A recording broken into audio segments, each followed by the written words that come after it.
Hello, and welcome to today's Leadership in Extraordinary Times session from Oxford University's Saïd Business School. Wherever you are, whatever time it is, whether you're joining us live or you're enjoying the podcast, welcome and thanks for joining us. My name is Michael Smets. I'm a professor of management here at Oxford Saïd, and it's my great pleasure to host a conversation today on one of the central topics of leadership: how to get ahead and stay ahead even in adverse circumstances. It is my distinct pleasure to welcome a panel that knows probably more than many others about this. My first guest is Toto Wolff, team principal of Mercedes-AMG Petronas F1, who obviously crowned their record-breaking streak of wins with last season's 7th consecutive double world championship title. A very warm welcome, Toto. Hi, everybody. Toto is joined by Tengku Taufik, the CEO and president of Petronas, obviously the winning partnership behind this team, and we will discuss together the success that the team has enjoyed, but also think about the various leadership challenges they face running organizations that are quite different in terms of scale, size, and speed of change. But while the past season has been marked by some adversity, the COVID crisis obviously didn't spare Formula One, we should also think about some of the chicanes that might be lying ahead for Formula One and the petrochemical industry. So how do we sustain success through adversity in the future as we consider more closely the impact of both industries on society, sustainability, and well-being? And that's why I'm delighted that together we will also be joined by my dear colleague, Professor Marya Besharov. She is the professor for organizations and impact here at Oxford Saïd. Welcome, Marya. Welcome to all of you. Now, Marya and I have obviously a host of questions that we would love to ask Toto and Tengku Taufik, but of course, we're also really keen to hear your questions. So whatever channel you're joining us on, please make ample use of the chat function. Send us your questions, tell us where you are and the question you're interested in, and we will feed them into the conversation whenever possible. Now, of course, Toto, I started mentioning the record-winning streak that you crowned last year. And what I want to know, given that the current Formula One season is already underway, how do you leverage that track record in moments when maybe, as at the moment, you're possibly slightly less dominant? Do you leverage at all? Is it water under the bridge, or is it something that the team goes back to in terms of sustaining their success into the future? Well, thank you for having us. It's quite interesting because there was it's something that I read from a famous baseball coach: yesterday's home run doesn't win you today's game. And that's very much true. So we are trying with simple actions to forget about the success of the past few years. Every point goes to zero, and you can build upon the organization, and I'm going to come to that in a second. But as everything starts from new, you gotta earn your laurels again. And we do this by basically eliminating all relics of the past, all trophies, everything that shows us that we have won 7 consecutive championships, because you can't rely on that. I think it's important to acknowledge that the competition is fierce and it's the best people in the industry, and you gotta just do the best job again in this coming year, in every session and in every day, rather than relying on past year's success. Mm-hmm. Now, I'm afraid then that I will have to bring up the past season because obviously we would like to know, how did the COVID crisis affect not just the team and obviously the way that Formula One operated, but also your personal leadership? Did you find that in the way you address the team, you lead the team, you had to change personally to kind of adapt to the circumstances? Yes, as everybody has had his experiences or their experiences, is that we had to adapt. And in a way, also our team's mentality is that almost the Darwinistic principle that not the strongest survive, but the ones who adapt the best. And it was very different. The races got cancelled. We had to shut down the factory, first in a mandatory shutdown, and then slowly everybody started to come back. We had to balance out who was coming back and who not, whilst not, of course, losing performance, but obviously the most important was not risking anybody's health. And for me personally, it was quite a dramatic experience, because I'm used to run in the hamster wheel, and it's what I enjoy to do. The racing gives me structure also, and suddenly the music stops and you find yourself in a situation that you haven't been before. And at the beginning it was very difficult to understand where that was going, but I take the positives out of it, that I have learned to slow down. I spent time reflecting on the team's success and what I was expecting from myself going forward. And I very much encouraged everybody in the team to do this as well. And when you're in such a situation that you are allowed actually to lean back and spend time thinking, that brings great advantages long term, because you're moving from the dance floor to the balcony, and long term this has only positive effects. And then obviously, like many other conventional industries, it has created a better work-life balance. People can work more from home rather than rushing into the office in the morning just because you need to. So overall, aside of the health situation, obviously there are some positives that we had to adapt to. Okay, and this whole idea of finding some distance, stepping onto the balcony, finding time to think about the future is obviously a theme we're going to revisit later on as we think about Formula One and the future of the petrochemical industry from a balcony perspective.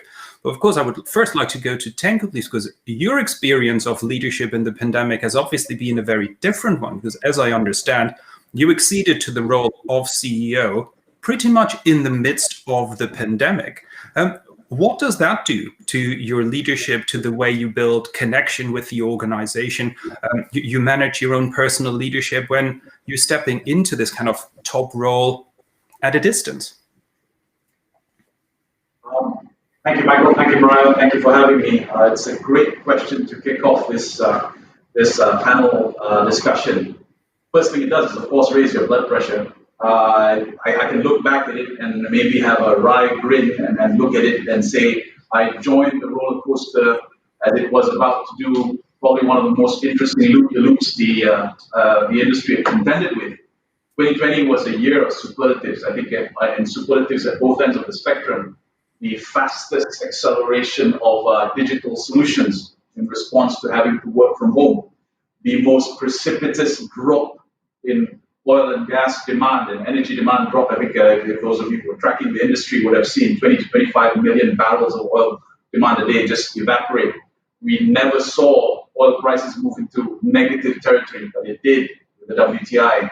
Brent hit a multi-decade low, and all of this happened when energy transition was accelerated. It became a lot more evident, and the demand for sustainable and responsible practices by people within the energy industry became far more pronounced. I don't have to expound the more evangelical and activist actions of shareholders and investors across the world as they made their stance known in the capital markets. All of this while we're wrestling today, the numbers stands tragically. We've got about 180 million cases worldwide. In Malaysia alone, we've hit an intraday high of 9,000 daily cases. Petronas, it's sad for me to sometimes acknowledge, but we've lost 18 people in our family, and these are people who are staff and contractors. So all of these combine in a cocktail that forces leadership. And at this juncture, when you're put in the seat, the first thing that people ask of you and your leadership team is to remind them of purpose and make them stay the course. And as you go, and the old saying goes, the best sailors are made in the roughest seas, and you go and traverse and navigate this very, very uncertain environment, you're always there to act as sounding board and to unleash successes, small as they may be, but making sure those wins happen in sequence repeatedly, even through the darkest of times. I think our financial results bear it out. In 2020 was not a good set of numbers, We've come back and recovered in the first quarter. We've just released the financial results yesterday. So there is light at the end of the tunnel. It's just a very long tunnel, and it's got dips and loops to ride through. I don't mean to trivialize this, but this is a period that has forced a great reset for the industry. Everybody's just got to rethink the entire approach to providing energy and solutions to their customers. Mm-hmm. Marya, obviously you've spent plenty of time thinking about these kind of crucible leaderships, the crucibles in which leaders are forged, and it sounds like that Tengku was thrown deep into a very, very fiery one. So do you think this is kind of an opportunity even for leaders to step through that and grow through that? Or how do we think about these kind of challenges of leadership? Absolutely, Michael. It's a great question. I think it's both opportunity. It's obviously challenge, right? And I think we heard from both Tengku and Toto about the different ways in which the past year, for both of them as individual leaders and also for their organizations, has really been one of grappling with all sorts of competing demands, competing strategic priorities, competing human priorities that we often wish weren't competing, but sometimes it feels that way, and it's felt especially that way in the last year. And a lot of what we heard from them was about certainly the ways in which that has been extremely challenging personally for their people, for their organizations, but also how it's been an opportunity for growth and development, both for them as individual leaders and certainly an opportunity for the organization. The word of reset, of sort of focusing in on purpose, has come up already in our discussion. And one of the things that we've seen certainly in this last year, but really across work on leadership, across industries and over time, is the ways in which these kinds of moments, this is a particularly extreme moment that we've been in this past year, but there are many more minor kinds of moments like this, really, of course, present challenges, but open opportunities for new creative ways forward to emerge as leaders develop and as their organizations develop. Mm-hmm. Great. And I mean, if I just play this back then to Tengku, if I may. So in a world where you initially connect in this virtual way, and we hear this all the time at the moment about the return to the office, how do we sustain culture? As you assert your leadership in this very turbulent time and doing so without the ability to meet many people face to face, have you found that there are certain elements of your culture that are easier to maintain, or are there some that you find that take a little bit more work from a corporate leader to sustain? Yeah, this is a very pertinent and timely question. I think isolation, not being able to enjoy team dynamics, I think myself and Toto often discuss about this. The dynamics of being able to interact and bounce off ideas is invaluable. But what the pandemic has forced upon us is a virtual reality that we have to deal with, and everything was accelerated. In typical fashion, a very risk-averse organization straddling in many geographies would have taken many, many months to test bed, roll out in waves and pilot programs, how to get to a universal virtual communications platform. We didn't have any choice. When the pandemic arrived and the WHO confirmed it was a pandemic, it was go. And basically, from the word go, you had to manage deliverables, you had to manage outcomes from remote locations, and you could not get the contact or the interactions that you are normally used to. This may have, and I think Marya will probably be able to comment about this later on, may have long-term impact. We've had intakes who have not seen their superiors. We've had team members who have not been able to interact physically in a room for more than a year. Everybody foresaw this to be a 3 to 6 month phenomenon, but the reality is we're dealing with a pandemic which may last for quite a while yet. So we've just had to cope. And I think Marya's point earlier around using this crisis and eking out all the opportunities to improve ways of working has come to bear, of course. We found that you can really reduce your energy consumption. Things can be done more efficiently. But one thing has come out very, very strongly. As leaders in your team, you can never, ever under-communicate. It is repeat, reach out, reinforce, repeat, reach out, and reinforce. And ultimately also as team leaders, you have to reassure. Okay. And on the note of communication there, it's a great point to maybe bring in some of the questions that we've been receiving in the chat, and I'm going to combine some of them, but Takis and Ariana both raised related questions to Toto about the role of culture in sustaining your team, especially through the past year, and the role of your leadership style. How would you describe yourself as a leader? It's always very slippery slope if you start to describe your own leadership. I think what is key to how I try to work within the organization is the relationships. I really put a lot of time into the relationships with my direct reports, but also the people that I get to interact whilst crossing them in the corridors or on the racetracks. And I think they feel that I care. In a way, I see the organization and also the wider part as my tribe that I'm responsible for, to protect, to lead in the right way. And I take great pride in doing that. And so I believe the key component for myself, and obviously that can't be a general rule, is that I'm so interested in getting to know and understanding what worries our people, how to incentivize them, what motivates them, and I try to provide a framework for each and every one. Because we're always speaking about companies or teams, but at the end of the day, it's all the people. And I have the feeling that that some of my peers, they think about their own life. How can I have an impact within the organization? How do I want to organize my time? How do I want to be incentivized? And they forget they need to put the same amount of time into analyzing what are all the people that they have direct interaction with. What do they want? How do they see their life panning out? And if you can find alignment between the objectives in your life, I think then you have a very, very strong position. And I can't design an aerodynamic surface, but I know a lot about the person who can. And they feel that I care. And in a way, they are my most important, customers. I have this customer theory. Customers are people that are important in your life.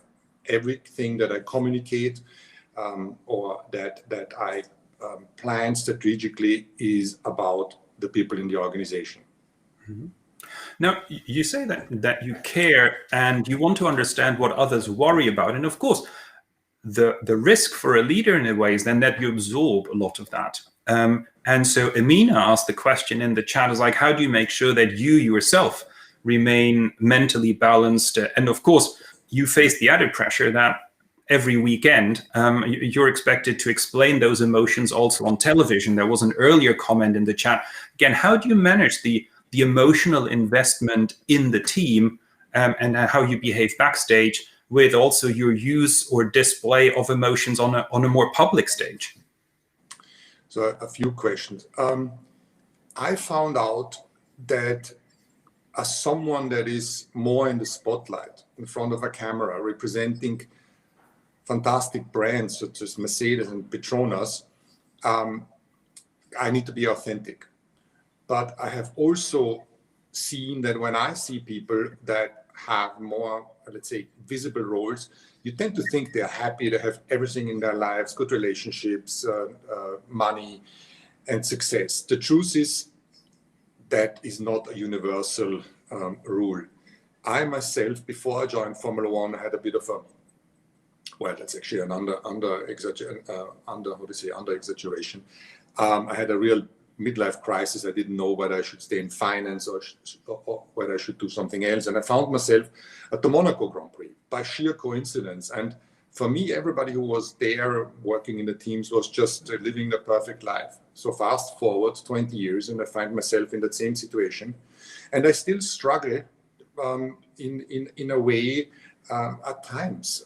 We just need to understand that we're all having bad days or bad weeks or bad months where we need to spend time with ourselves and comprehend what makes us happy and not. And I think this reflection helps you to better understand how you want to structure your life. So to come back to your question, like many other people, I struggle from mental health issues,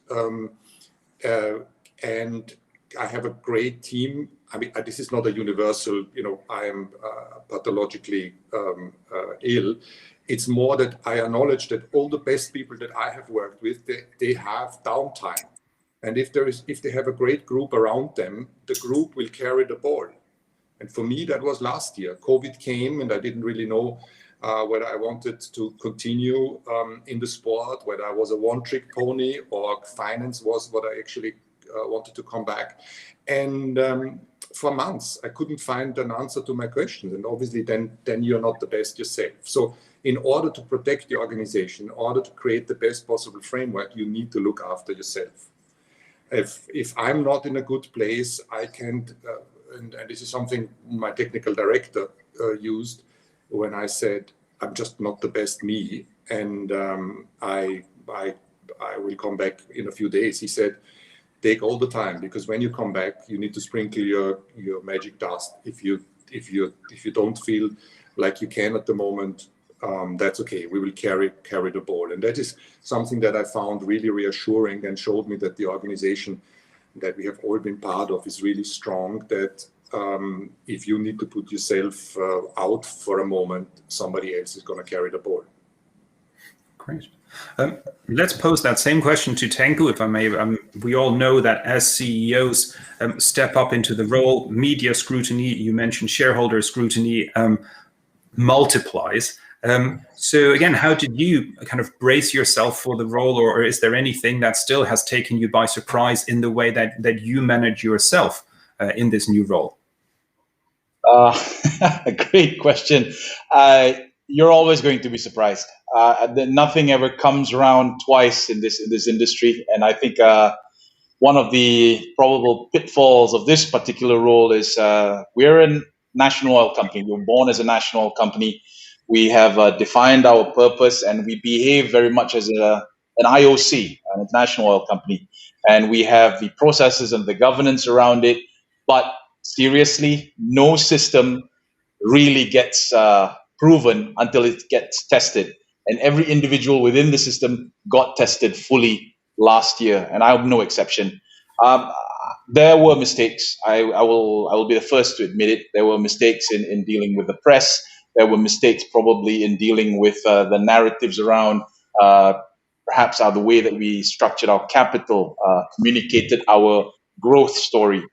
But people know that these were probably steps taken to improve your situation out of a crisis, and people accept that over time. There is a degree of latitude you need to give this management.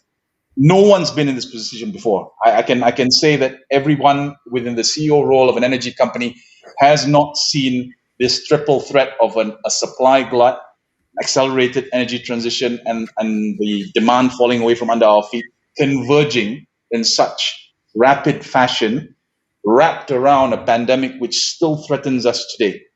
So mistakes will be made. As leaders, you will need to allow for it.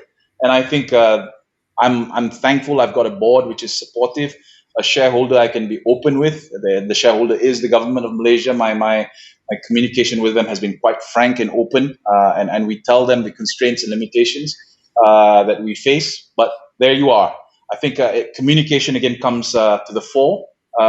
Just as Toto says, sometimes in meetings things get a little bit too heated. Sometimes you don't think in the most clear fashion. It is not the most opportune moment for you. You need to distance yourself from the noise. And boy, was there a lot of noise last year, and there's still a lot of noise going on now. Mm-hmm. Great. Marya, I know that obviously the role of emotions in leadership personas is an area of great interest for you. So please add your comments. Yes, thank you, Michael. And it's great to hear both from Toto and Tengku on these topics. They resonate a lot with what we hear in our work with leaders across industries in working with the crisis, but also in less unusual or extraordinary times, shall we say.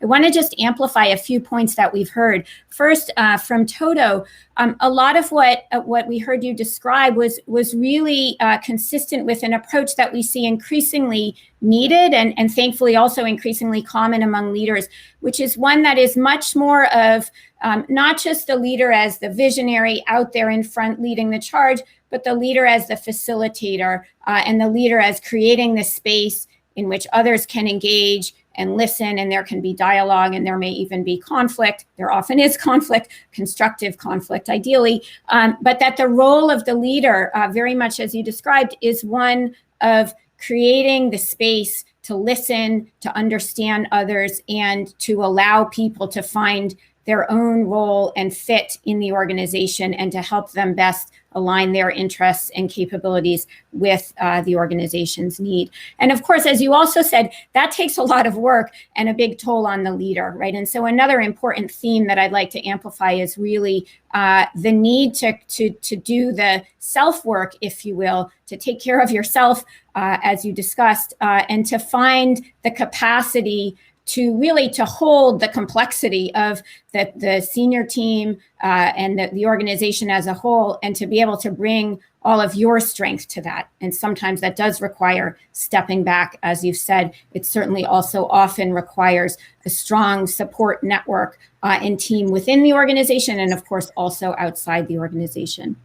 And then thinking about Tengku's comments, one thing that came up in what you were just saying, but also in some of your earlier comments about culture, I would highlight around experimenting and learning, right? We're all sort of navigating this for the first time, right? It's an unprecedented experience, and the need to see these moments. Of course, we need to perform, we need to be accountable, but to see these as moments for learning. We're not always going to get it right. It's uncharted territory. And what we can do is to learn from how things unfold, to reflect, and to try again, to adapt. And so this notion of this as a special time, but always in this mode of experimenting and learning. And right now, if we think about the kinds of swings and the missteps and the challenges we're having, it may be very, very extreme. In normal times, we hope the oscillations are somewhat narrower. And as we've moved through the pandemic, I think this may resonate with both of your experiences and certainly with the leaders and organizations I've studied. We've seen a lot of learning along the way and more refinement in how we're going to move through this as organizations and as a society. And if I can just build on that, both Tengku's comment about, well, mistakes were made, and they naturally are in these unprecedented circumstances. And Marya spoke about learning and experimentation, and it really resonates with a whole host of questions we're getting via the chat. Magdalena, I just picked up asking about, well, if I paraphrase, but what's the error culture and how do you deal with mistakes that also get made by others? Inevitably within the organizations. How do you manage those in these times of uncertainty? And maybe we can go back to Tengku first with that. And of course, I would also then later like to hear from Toto, where obviously some of the mistakes that happen may be incredibly public and visible to millions of people who are watching on the television. So how are those being managed? But let's hear from Tengku first, because obviously you started this conversation about how we deal with mistakes. Thank you, Mike. As a leader, one of the things that I developed very quickly with the leadership team was to promote and push a culture, and we really have this documented. We tell people to speak up. We need, as leaders, to create a space that allows diverse opinions to be heard, because what worked before, I think Toto started the session off, what worked before and what got us here may not work now and won't get us there. I think these things will almost always prompt novel new approaches, solutioning for problems that we've never encountered before. So speaking up must now be a readily available and practiced culture in Petronas, and we're trying to push it day in and day out. The second, of course, is the courage to act. How do I do this without besmirching the industry? The oil and gas industry is probably characterized by making multi-billion-dollar investments, yielding hundreds and thousands of barrels of production from a given location, and there's very little room for error. So we are probably very much, without casting any aspersions to any one profession, we're very much an engineering and innovation-led industry. So we love checklists, thousands of checklists, and we like to make sure every T is crossed and I is dotted before we move on and make a decision, because there's billions at risk, capital is at stake, and of course you can't go wrong. Any environmental impact would be disastrous. So in a time like this, where you're forced to respond to customer centricity around your product and what you bring to the market, the need for experimenting, as Marya has mentioned earlier, is just going to be far more often and far more rapid. Therefore, our staff need to have the ability and the ownership and the courage to act. And that's what I encourage across the entire team in Petronas right now. There's got to be a very strong departure from the old hierarchical way of approaching problems and concerns and challenges. You've got to get to a solution space quickly, test it, validate it, move to scaling it up, and you can't wait. And in this kind of volatile swing that Marya alluded to, this need has never been more pronounced. Okay, thank you. Toto, let's hear from you on the management of learning, experimentation, but as I say, sometimes also very public mistakes that are being made.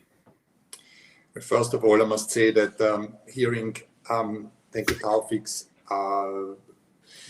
about empowerment and about speaking up shows how aligned we are as organizations, and in our 10-year partnership.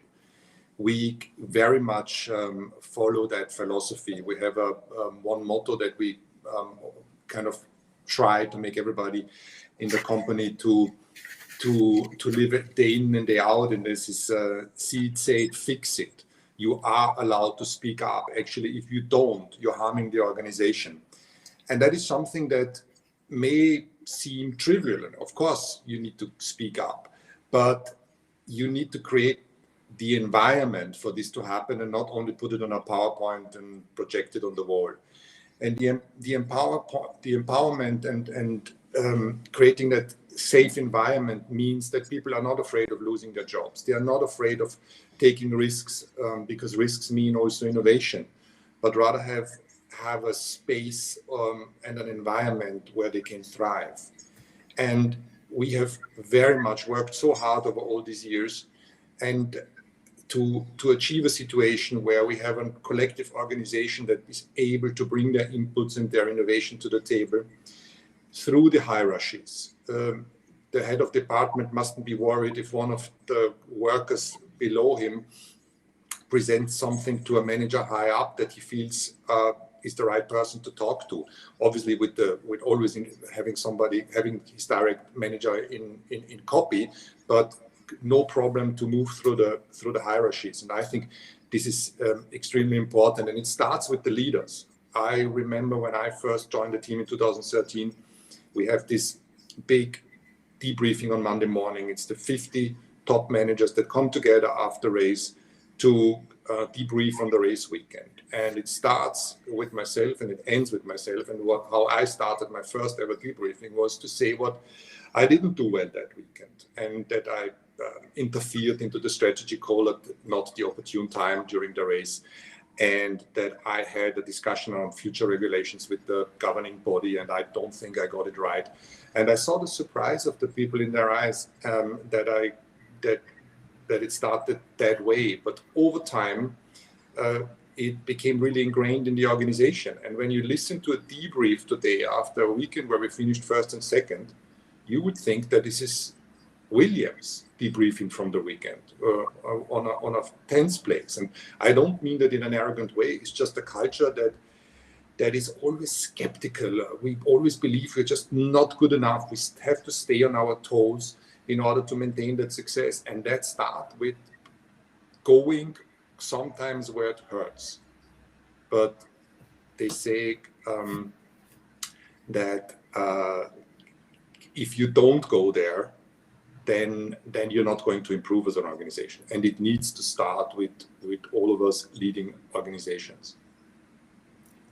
Toto, you've been reflecting on what we talk about in organizational behavior and leadership work as a culture of psychological safety and a culture of learning. And we've also heard this from Tengku. And I'd like to pull out a few of the really important insights that we've heard across both of your last few comments around how to create that kind of culture. And most importantly, how to build it so that it's in complement to, rather than at the expense of, performance and accountability. And I think we could see that very clearly, Toto, in what you were just talking about, that the drive to learn and to improve is in the service of performance, right? It's not a way to allow people to make mistakes and let them off the hook.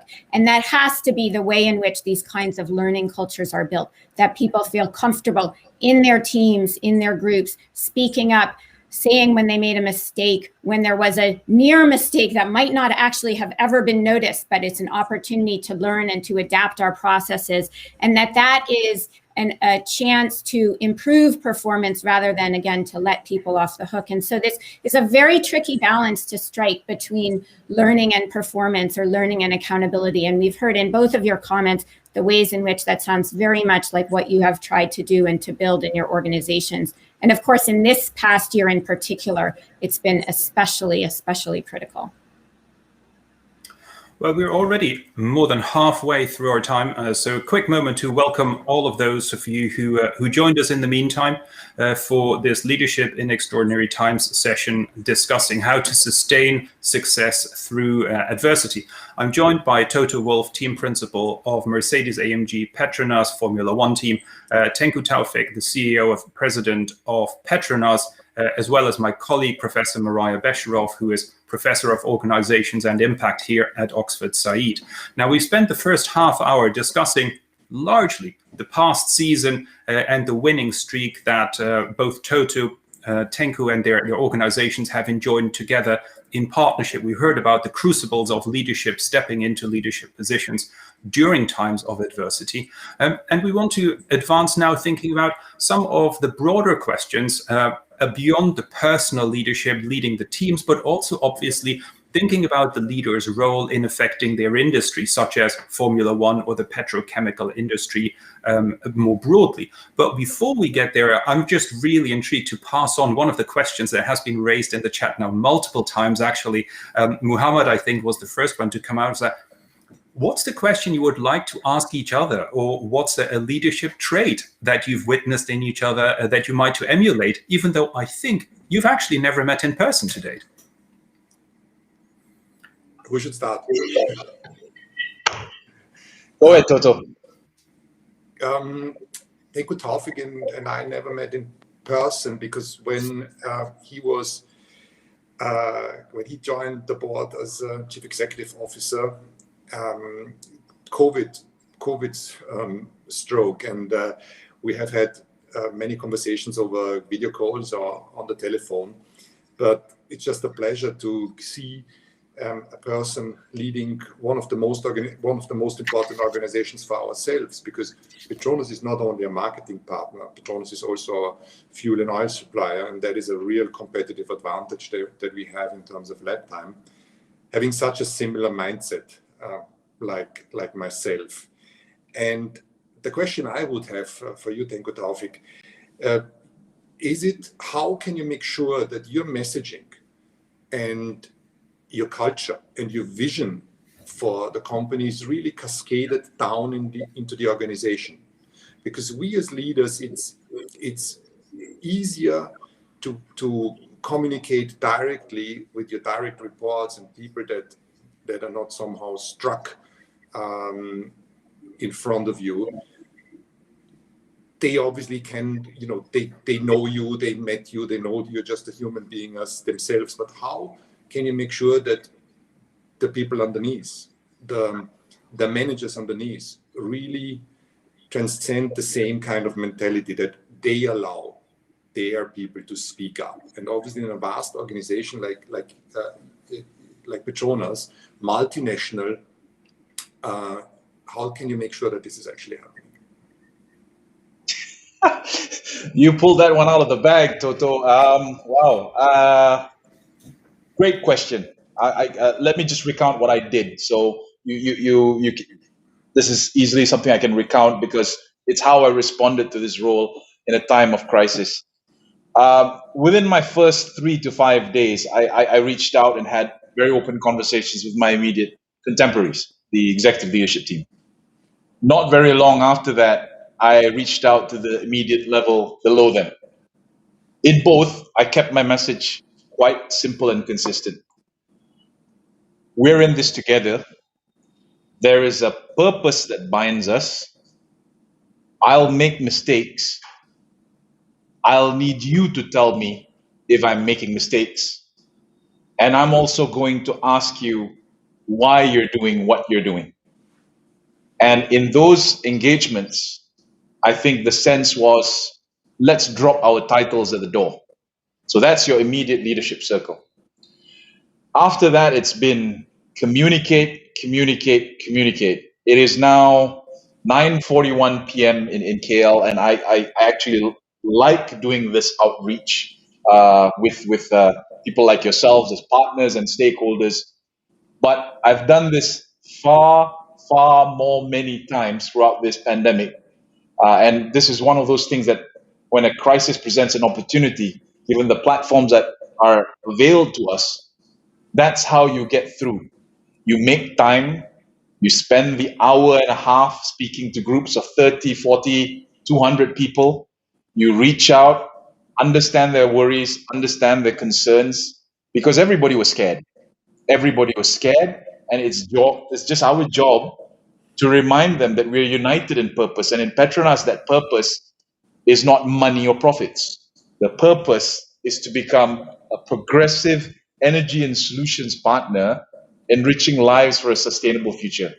Sounds very, very idealistic if you read it for the first time, but note what's missing. We didn't spell out that we're an oil and gas player. We are here to provide solutions. We're here to affect lives, and we damn well intend to be relevant for the future. And notwithstanding how much pain you faced in this past year, repeating this message and saying it's painful now, but we'll get through this together, was repeated so many times, not only by me, but by my leadership team, that I now have come into the habit of calling all my contemporaries, employees, and colleagues my brothers and sisters. We're part of a family here, and we've got to survive this together. Great, thank you very much. And now, obviously, that's your opportunity then to return the favor to Toto. So one question I have to deal with, Toto, is because of time scale, right? I deal with decisions that span investment life cycles, which go into the years. When you make your decisions and you don't have perfect information sets, what keeps you going and helps you sleep at night, knowing if you recount the events of the race, I made the right call there then? Do you second guess yourself? Do you see yourself and constantly self-critique? How do you keep all of that in a bottle and keep it going for the next race and the next race, the next race after that? A very good question also. I think when you look at our organizations, you would say that an F1 team is probably more interested in the short-term future, but it's not quite as simple, because we are part of a group of stakeholders that define future regulations, that define the strategy, the long-term strategy. How do we see the sport in 10 years from now? What are the communication channels and the way of deploying our content? What kind of technology do we want to have in our cars in terms of sustainable fuels or hybrid engines, electric propulsion? And so I need to balance my time between being part of the decision-making process going forward, because the platform needs to fly, and only if we're having fans and audiences interested in the sport, then we as Mercedes, we can promote what we are doing. And then on the other side is this very short-term interest, where we have a product, and that is the race car and its power unit, and how can we optimize it, and how can we learn from our mistakes.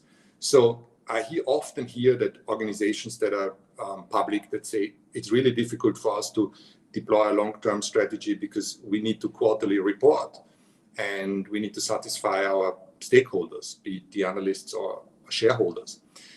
Well, in our industry, we report 20 times a year because you're only as good as your last race, and everybody swings between mania and depression. If we lose, it's the end of the Mercedes era. If we win, it is the dominant force going forward in the next 5 years. So it is very important to balance between those two, short and long-term interest of the team. And the short-term interest comes back to what you said before, and that is the brutal transparency within the organization. We need to be able to learn from our mistakes, because there is just two options. You make a mistake, you cover it up, or you're not in a safe place to talk about it, or you utilize that as an opportunity to actually develop and learn. And I've heard a sentence that was, when it stings, it sticks. So the painful moments in the races are the ones that make us progress the most. And in that respect, every weekend is about brutal analysis of what is happening in the days after the weekend, and then utilizing those learnings for the next race to come and for the future development of every component in the car. So it comes back down to the culture of really being transparent with each other, because we share the same objective, creating a safe environment and using the power of the collective intelligence of the people in order to solve the problems. And I think you've beautifully set up the final quarter of our conversation, the last lap, if you will, talking about, well, the imminent performance pressures, but also the long-term expectations, which are obviously huge for both of your respective industries. So thinking about sustainability, CO2 emissions, we've seen your pledges. So I'll come to Toto first, because obviously Mercedes is a huge name in Formula One, carries some weight. We see Challenger series like Extreme E, Formula E. Formula One is supposed to be the pinnacle of driving technology. So if driving technology is electric in the future, we see the end of the combustion engine. Is Formula One running out of road? Obviously, the two industries that we are representing are really at crossroads because of the way how mobility is changing going forward. The oil and gas industry need to think how to reinvent themselves long term whilst continuing to generate profit and developing their own organizations in the short and mid-term. And the same applies to the auto industry. It's pretty much, we're heading towards an unknown. We have obviously all these projections of how electrification is going to influence our industries. But the same applies to Formula One. We can never behave in a way that, we are the largest sport in the world and we are safe, and that's why Challenger series like Extreme E or Formula E will never actually steal our thunder. But in comparison, Formula One generates about 1.5 billion viewers a year, and none of the other series have come anywhere close to it. Formula E is probably 1% of that, and Extreme E just had the second race, so they're not visible as it stands. But we believe that technology joins entertainment, joins soap, is what makes Formula One stand out. And we need to be proud on our technology.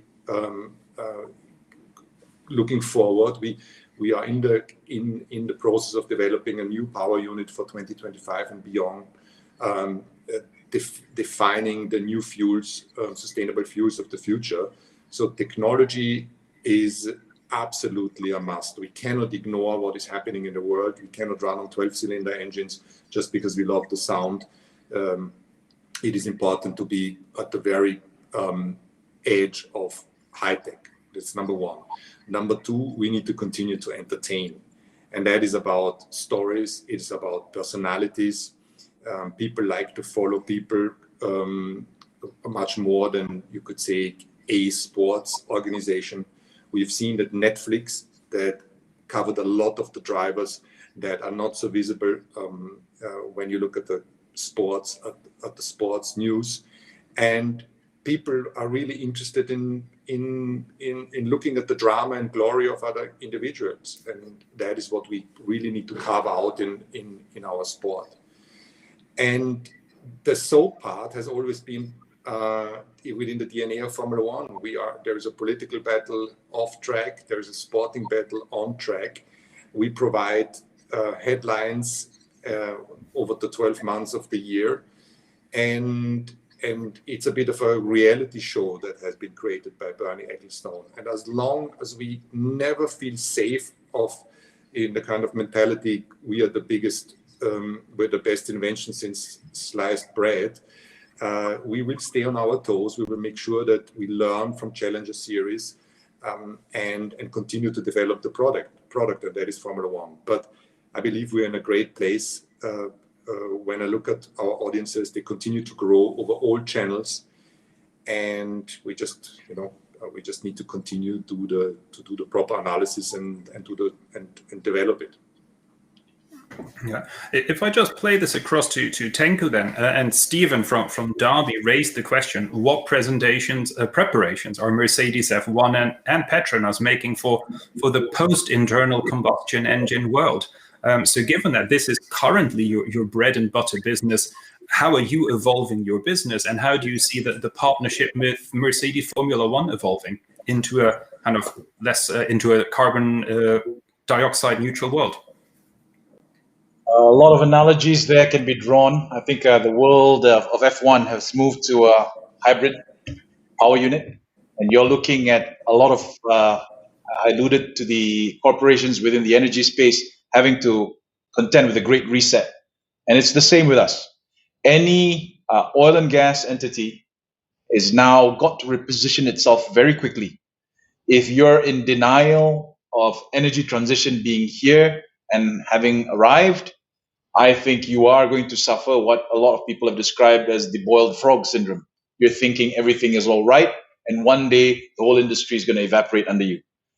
The trick is to make sure this transition happens in the most systematic way that balances lives and livelihoods, and also the economic interests of the multiple jurisdictions contending with energy transition. And as an energy provider and a solutions provider for many, many people and many, many customers across the world, we've got to make this as seamless and as painless as possible. It takes a lot of capital to get to an energy transition. I think the IEA has issued a fresh report. We've heard anywhere between $4.5 to $5 trillion of renewables investments required every year to get to the kind of climate targets that everyone is collectively aiming for.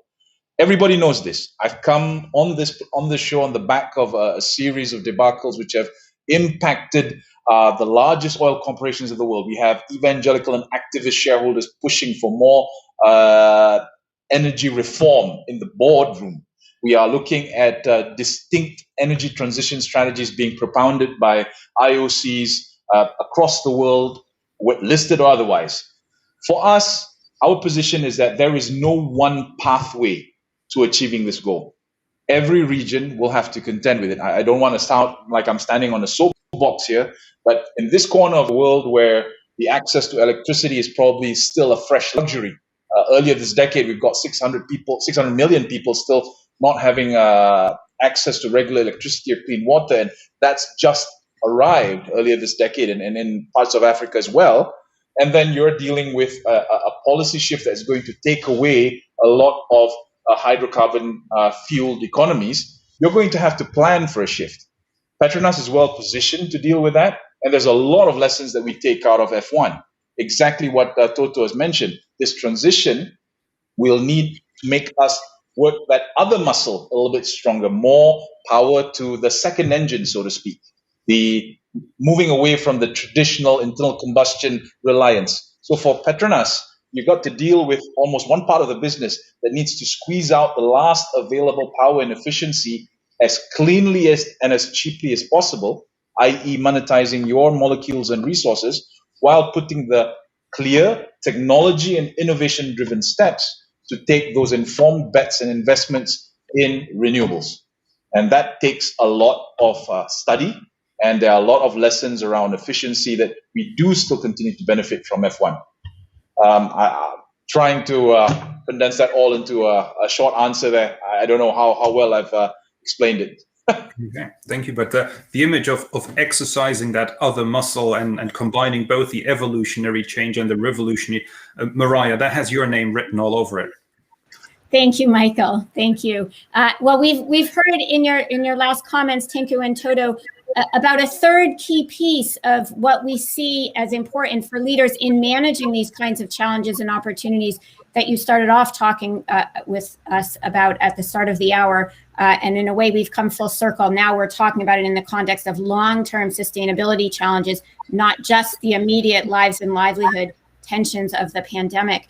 And we can see in the comments, and we've discussed already, the value of experimenting and learning, and clearly that's something that you're doing in your organizations. Also in your commitment as leaders and in your organization's commitment to really both the present, the short-term demands and needs of the organization and of our world, and the long term, right? And that's in the purpose and vision that we heard from each of you. And that both and approach is, of course, really critical in that commitment coming from the leader.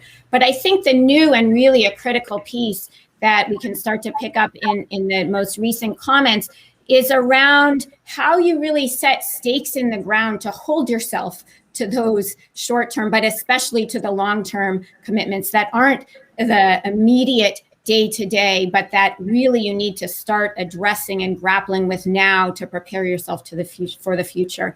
And interestingly, the metaphor that we use in our work on leadership is one of guardrails, that what you need to do as a leader, and of course very apt in this context, is to set out guardrails for yourself and for your organization to hold you to both the short term and the long term. And I think we heard a bit about how, Tengku, you're doing that in your organization, and Toto as well. And so it's really the trio of the experimenting and learning, the both and, the short term and the long term commitment and mindset, and then operationalizing by really setting in stone, whether it's representatives, checkpoints, metrics, goals, outside stakeholders whose voices you're bringing in and who are holding you accountable, those kinds of guardrails to ensure that the long term doesn't just get pushed further and further out, but that you're starting to attend and grapple with it today.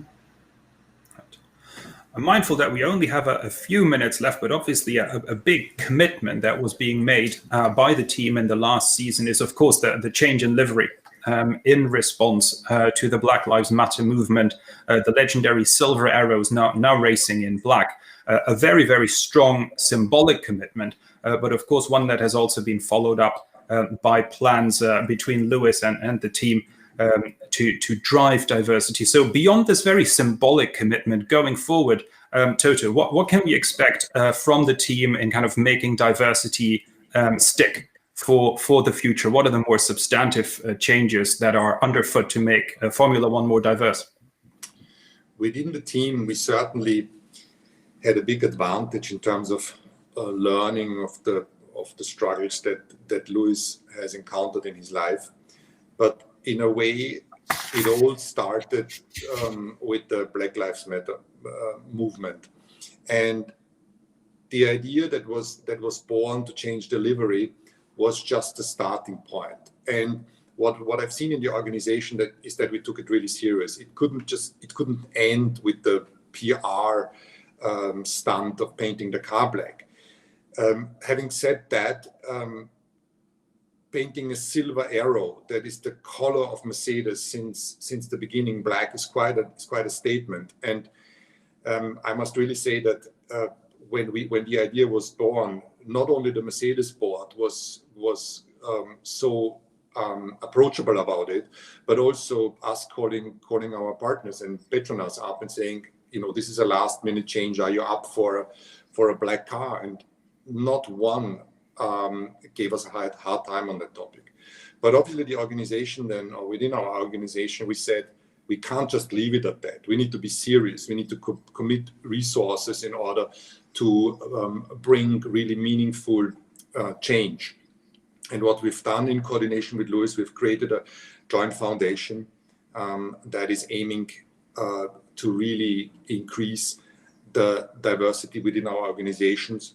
We have institutionalized that project by giving it a name that is Accelerate 2025, where we aim to hire at least 25% of all new applicants and starters in our organization from diverse background and underprivileged background. We have a cooperation with the Marlbury Trust that manages schools in underprivileged areas of London to encourage and inspire pupils to join the industry. A program that is called STEMETS, where the women in our organization mentor younger children in school and to show them about the opportunities that exist around STEM. And all of that is really with the aim of not only leaving it as a marketing